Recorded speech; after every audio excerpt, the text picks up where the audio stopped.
I am Angie Arian. This is Arian, and we're going to have a live session today on how to create a great resume. This is actually a really important topic for students who are in the senior portfolio class, basically the last class of their high school career here at Graduation Alliance, or really any students who are looking to have employment in the future. It's always a good plan, a good idea to know how to write a good resume. So if we have more students join us later on, just go ahead and say hi, but for now, we'll just go ahead and get started. So first off, our session is being recorded and it will be posted on our Teacher Mentor YouTube channel. So if you want to go back and look at it or go back and see any of the links, you're more than welcome to. When you sign in, when you first log on, go ahead and sign in using your first name. And let's see, we'll skip that. Make sure you keep yourself muted so that we don't hear any background noise. If you can hear background noise at my house, it's my daughter crying. I apologize. She is taking a nap right now, so she will cry for just a minute.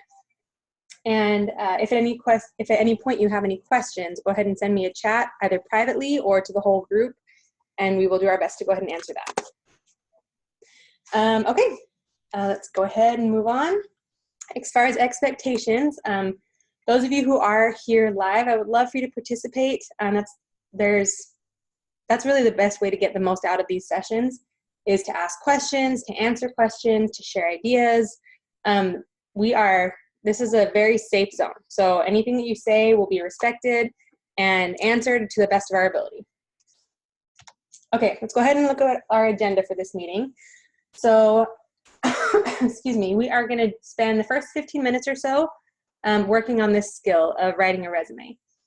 We have, these first few minutes are an introduction to this session, and then we're going to spend about 10 to 12 minutes on what makes a resume stand out to an employer. Basically, what is the purpose of a resume and how can you make yours really stand out so that your employer will see you. We'll cover this later, but an employer, when they're looking through resumes to figure out who to hire, their first time through looking at resumes, they only spend about 20 to 30 seconds looking at each resume, which means in 20 to 30 seconds, you want them to get all the information that they need to have about you. So, so it's pretty key to make sure that your information is well organized and clear and really shows off your best qualities. We'll then pause for a 15-minute question and answer session. If there are no questions, we'll just go ahead and move on to review of activity 2.1.1, which is to actually create a resume. This is an assignment in the senior portfolio project class. And then we'll have questions and answers at the end as well. Okay, so I want you to think about this question here for a second. What is the point of a movie trailer? Now, we see these all the time. In fact, if I ever go out to a movie, I get legitimately sad if I get to a movie and we've missed part of the previews, because I love movie previews. What is the point of a movie trailer? Well, for one thing, it's going to show you the best parts of the movie. For another, it's going to make you feel like you need to go see that movie. They tailor it to the proper demographic, the right crowds, to say, hey, this is a movie you're definitely going to want to see. And it's going to highlight all of the best parts of it, right? So I want you to think of your resume as your movie trailer. Basically, if you could give somebody a glimpse into what you would be like as an employee, all the best parts of yourself and the best qualities that you have, what would you say? What would you want them to know about you? Okay, so there's three main points I want to talk about right here. Three main things that are going to make your resume stand out. Three main things that are kind of a similarity about how your resume is like your movie trailer. First of all, you want to highlight all the great things about yourself. There are several opportunities to do this, but you specifically want to talk about the traits that you have that pertain to the specific job that you want. So, if you're applying to be a cook at McDonald's, you don't necessarily need to talk about your computer skills or your office skills, because those are something that you'd use in a different one. Or if you are applying for an office manager position, you don't necessarily need to talk about, other skills that aren't as applicable, but you could say, I'm great at multitasking, because that's something that can be, I guess, shown through multiple types of jobs.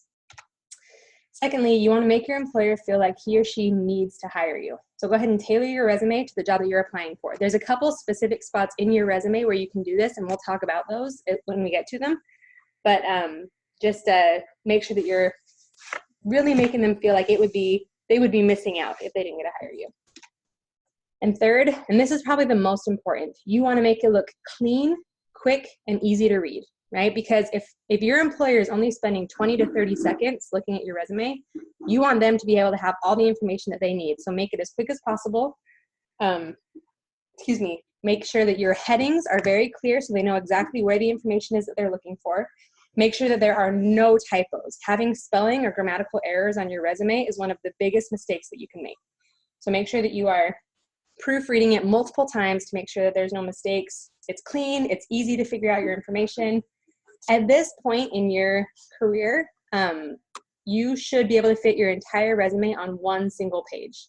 This is a common mistake I see kids make a lot.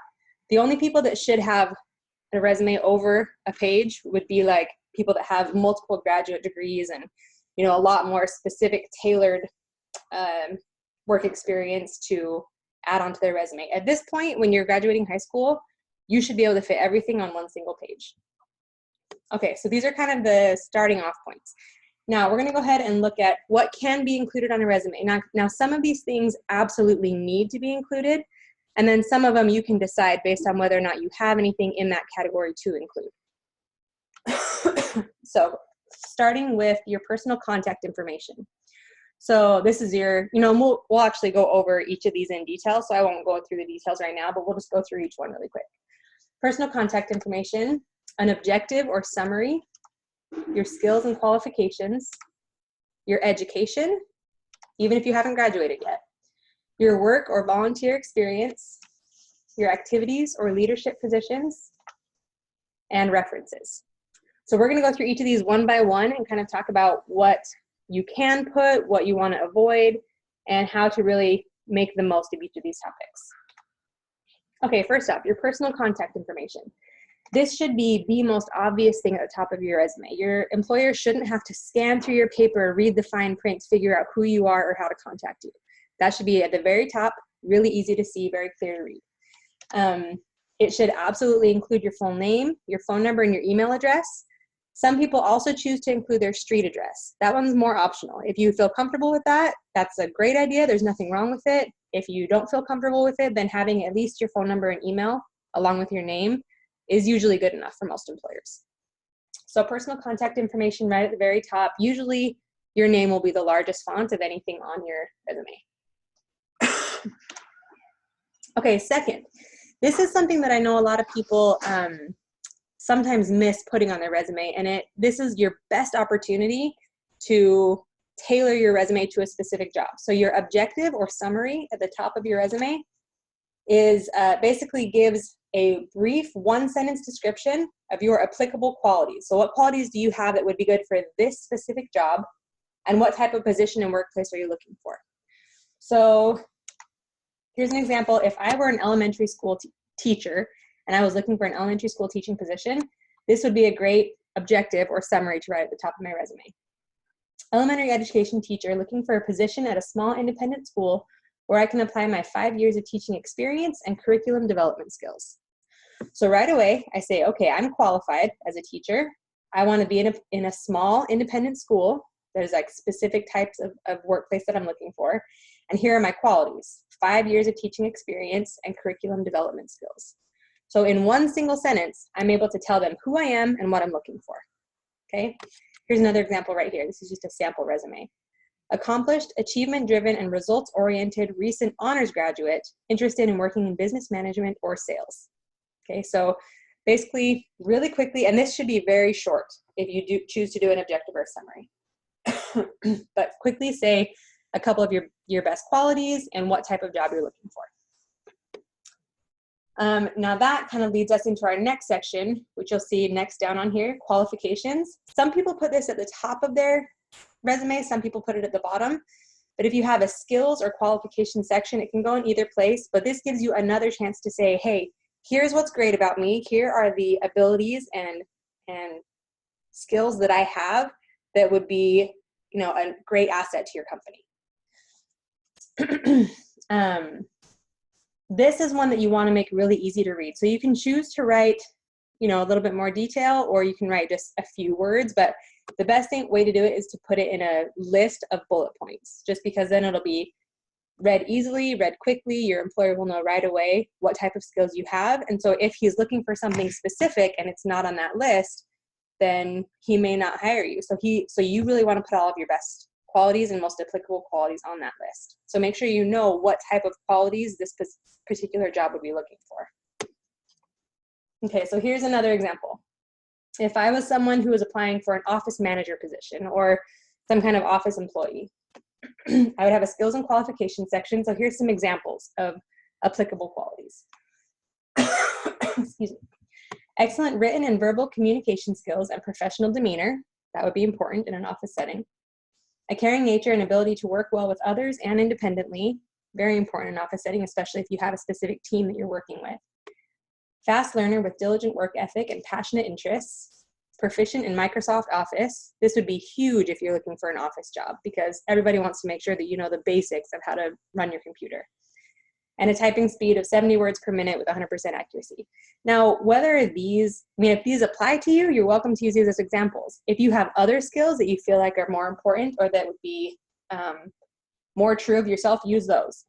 It is tempting on a resume to sometimes talk yourself up in ways that aren't necessarily true. That is a big, big mistake.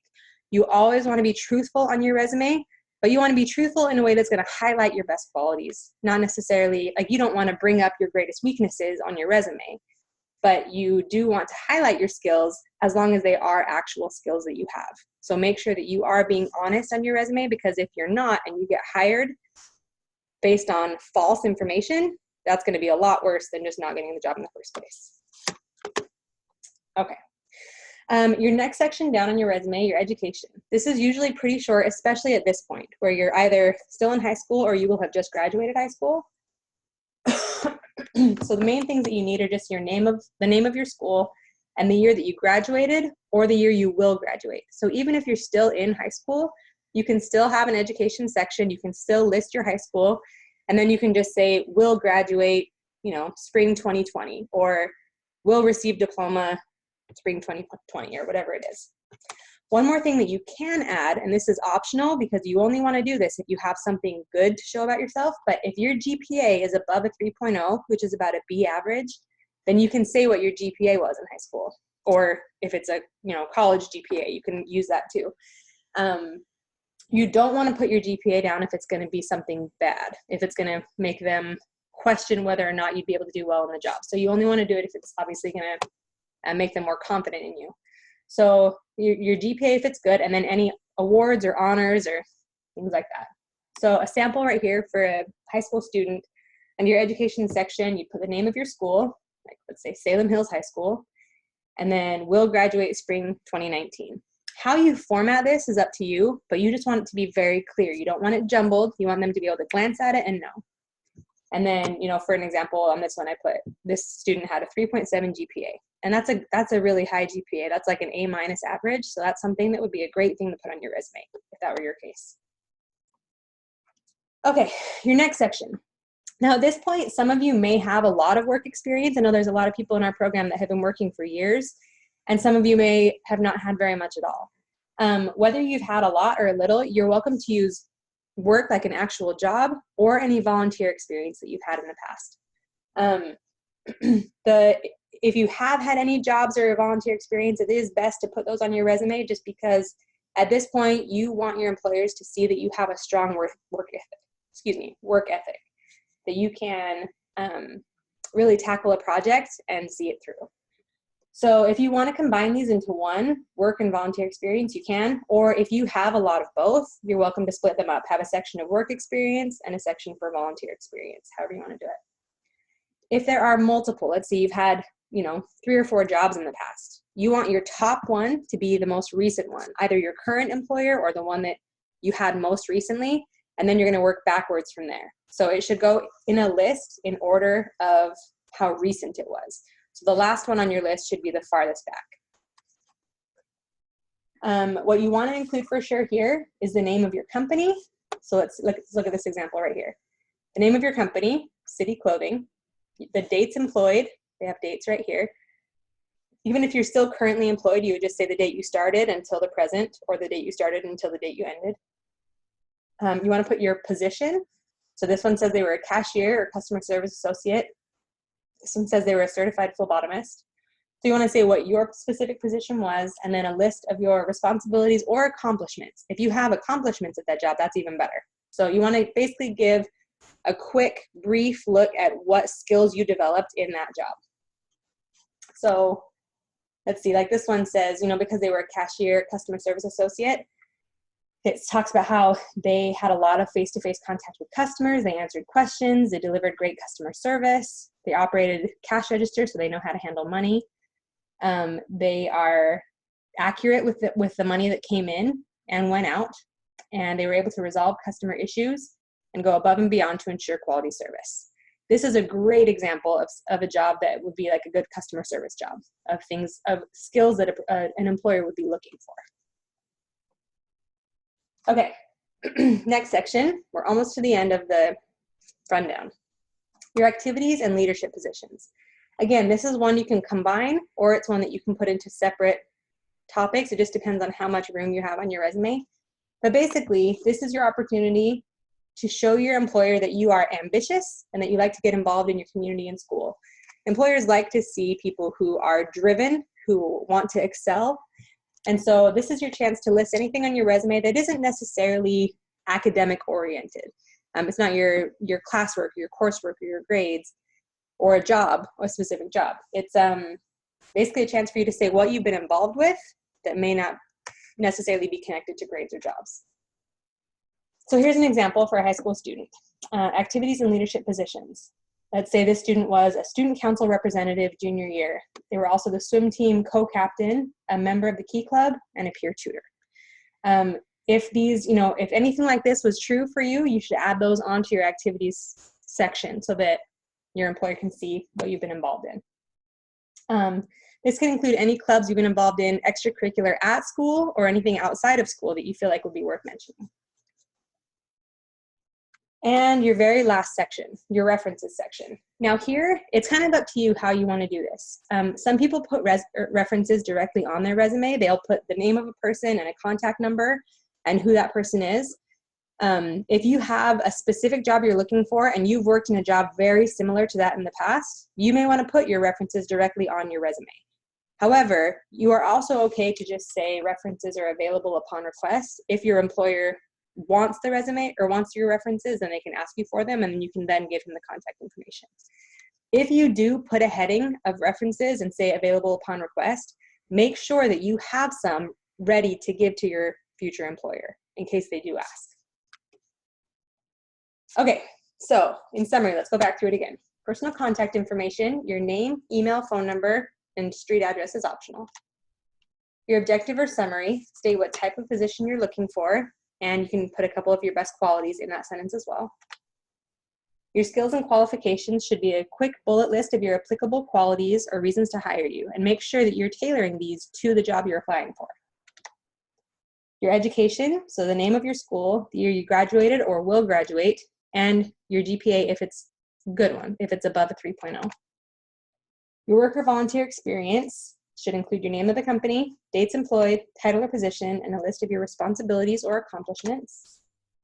Your activities or leadership positions, this can be clubs, sports teams, anything extracurricular that you've been involved with, and references. If you choose not to put references on your resume at all because you're running out of space, that's fine. Most employers know that if you don't put it on your resume, they can still ask you for references. So that part's up to you. Okay, so that's kind of a basic rundown of what to put on your resume. Do we have any questions at this point?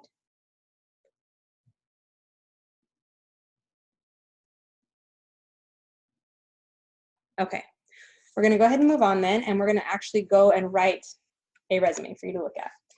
So in our senior portfolio class, this right here is the link to the basic template that they show you. So I'll go ahead and show you what that looks like. Okay, so this is the template they send you. Jane Doe, which is obviously a fake name. You can use this template and fill it in with all of your own personal information. They have an objective, they have education section, work experience, activities, references.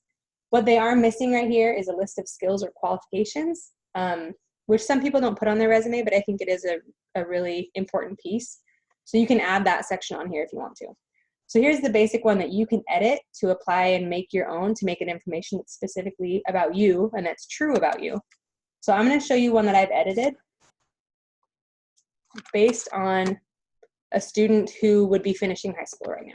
Okay, we're finishing high school in the next year. And so now you can kind of see an example of all of those pieces that we just had on here. So you'll see, first of all, it is one page, right? You can also see it's very easy to read.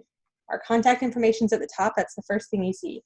You see every category easily and cleanly laid out, so an employer can glance at this and immediately know exactly what he's looking at. Immediately know what kind of skills this person has, what kind of work experience they have. It's not confusing. It's very clean and neat. Okay, so let's go through these one by one. First off, your objective. So let's say up here, I'm basing this, like I said, off of a student who might be finishing high school within the next year. So all of these should be things that are similar to your place in life right now. So we could say our objective is this student, Sarah Brown, who is a fake student that I made up. Sarah Brown is a driven, intelligent team worker seeking part-time employment in the customer service field where I can utilize my people skills and strong work ethic. Now, I basically said, I'm driven, I'm intelligent, I have great people skills and a strong work ethic, and I'm looking for something part-time in customer service. There's a lot of information in that one sentence. And so it's a good way to start off your resume so your employer knows exactly what you're looking for.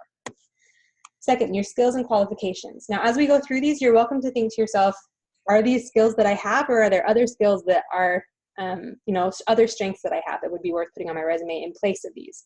These aren't necessarily what you need to do. These are just examples of what you can do if they are true about you. So skills and qualifications.